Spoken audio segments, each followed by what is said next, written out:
Robotic surgery করার আগে আপনি কি ভীষণ চিন্তিত? তাহলে আজকের ভিডিওটা আপনার জন্য।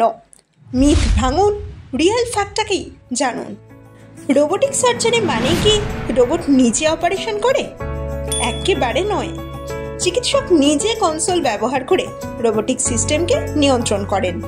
রোবট নষ্ট হলে কি জীবনের ঝুঁকি অনেকটাই বাড়বে? এটিও সম্পূর্ণ রকমভাবে ভুল ধারণা। ব্যাকআপ সিস্টেম সব সময় রেডি থাকে। রোবোটিক সার্জারি মানে কি অনেক বেশি ব্যথা? বরং উল্টোটাই সত্যি। এই সার্জারিতে কাটাছেঁড়া অনেক কম, সেই কারণে ব্যথাও কম। শুধুমাত্র জটিল কেসের ক্ষেত্রেই কি রোবট ব্যবহার করা হয়?